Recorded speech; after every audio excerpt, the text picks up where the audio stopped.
Our sexpert Dorothy Black is joining me in studio to answer the age-old question, can you be friends with your ex? Now, Dorothy, I have an answer for that question, but you're the sexpert. Yes. So, what's the story?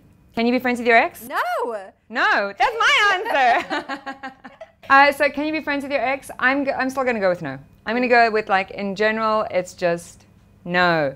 I think if you have the kind of relationship where you can slip easily into a friendship afterwards, then I'd have to question what kind of relationship you were in the first time. Not saying that every relationship ends with bad blood, but if it's going to end, there's usually things that you need to work through, some emotions you need to understand, the where's, the why fors. And if you're kind of used to, you know, going towards your ex as your best friend to discuss things, you can't do that anymore. Right. So suddenly you need to, like, renegotiate boundaries, and one of those boundaries needs to be a little bit of space. Yeah. Well, my whole thing is, why is it necessary To be friends? to be friends with your ex? I'm not sure. What's the deal there? Yeah, especially, so, like, if you were really great friends and the relationship just wasn't working, like sexually or intimately, then, you know, carry on as you were, because then you're just friends anyway. Right.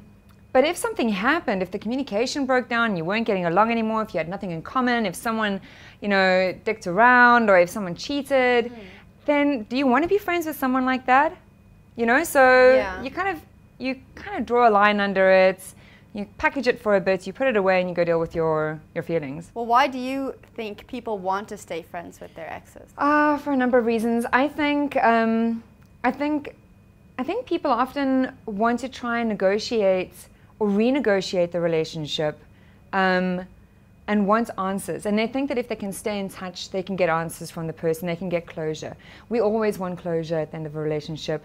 Not having closure is just agony. It's just horrible. I haven't had closure in one of my relationships, and it's hard. It's just hard, and it drags stuff out. So I think when we think that we can keep being friends with someone, that we'll have constant input, that we'll have constant, like, feedback, and that we can go to that person when we have questions. But there comes a time when you need to stop asking those questions from the person that the questions are about. You understand? You can't get them from them anymore. And so I think that's why people stay. Or they think that the relationship can go back.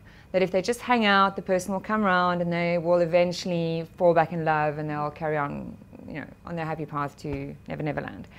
Now tell me about friends with benefits. If you're friends with benefits in a relationship, and then you take away the benefits, can you stay friends? If you take, what, are we talking about friends with benefits now, or a relationship? Well, I want to make a so if comparison. you're in a friends, So, because you can't stay friends after a relationship, really. Can you stay friends after a friend? Friends with benefits, you know, I think here's the thing. My take on friends with benefits is that you're in a relationship, it's just that one of you isn't like fessing up to it. You know, one of you is not all in. One person is like, we're not in a relationship. Right. I want to remind you. Right. And so I think it's like the friends with benefits thing often becomes a way to avoid intimacy, to avoid commitments, and you get all the things you want without having to take ownership of your feelings. And so when you take sex out of it and you stop the sex thing, technically you should be able to carry on as per normal, because you were just friends having sex, right? This is like one of those things. It makes sense on paper, but it's not going to work in real life. No. If you stop having sex with someone in a friends with benefits relationship, also is it something you discuss? Are you going like, well, mate, that was great, but we're not going to have sex anymore? Okay, well, why aren't we having sex anymore? Is it because I'm getting feelings for you? Is it because the sex sucks? Suddenly the friendship's now called into question. Right. Was it a blah, blah, blah, blah, blah. Yeah, that's hectic. Okay. So what's your advice to people breaking up who want to stay friends? How do you sever those ties? I would say if you want to be friends, so let's say you broke up with someone and it wasn't a messy breakup. So if it was a messy breakup, for one thing, you have to ask yourself, do I have friends in my life who treat me like rubbish, cheat on me, lie to me, make me out like I'm not a priority, Those wouldn't be very treat good me friends. badly? They wouldn't be very good friends. Do you have friends like that in your life? No. That's why you've broken up with your partner, so they shouldn't be friends either. If you insist on being friends with them, then give it some time. You need time to draw a line under what it was and what it is going to be in the future. And you can't keep going back to that person to discuss, you know, I think there's like a window period in which you can go, I have some questions. what happened here, what went wrong, blah, blah, blah. There has to come a point at which that ends, and then you go to therapy or your friends, or you find your other coping mechanisms, but it has to stop being that person. And so you need some time. And so if you want to be friends, take the time gap. You know, take 2 months, take 3 months, take 4 months, take as long as you need.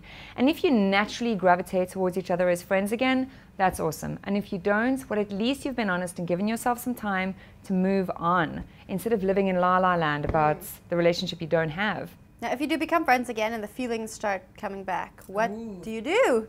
What do you do? That's so tricky. I've had people ask me this question before, and you know, it usually starts with a drunken, you know, we went for a catch-up coffee, or... those catch-up coffees have all kinds of ulterior motives behind them. Hard. Yes, catch-up coffee, catch-up drinks. It's really just catch-up sex. Yeah, no, because you can catch up on Facebook. Right, you can catch up on Facebook, phone, hey, how you doing? I'm great, excellent, okay, ciao, bye. Yeah, exactly. That's it. So I always think that mostly it's, you know, we kind of gravitate back to XX because it's comfortable, it's easy, we know the people, and so those drinks, that's just really a prerequisite, or that's kind of the foundation for that. And so what happens if it starts moving that way, you need to be really honest with yourself about what it is and what it is not. So if your ex wants to hang out with you again and that ends up being sex where you hang out and have sex, it's just hanging out and having sex. It's not being a relationship. And if you want a relationship, you need to open your mouth and say, is this going somewhere? I'm starting to get feelings for you again. It isn't great. Well then, draw a line under it again. All right, well, so the answer to should you be friends with your ex is no. No! But if you really, really need to wait a while. Do the whole Gwynnie conscious uncoupling thing. Yeah, that is... I love that. You love it. I love it. I think it's great. Yeah. I think if more people were conscious about why they went into a relationship and why they were breaking up, we'd have a lot more happier people. I agree, actually. Was that good grammar?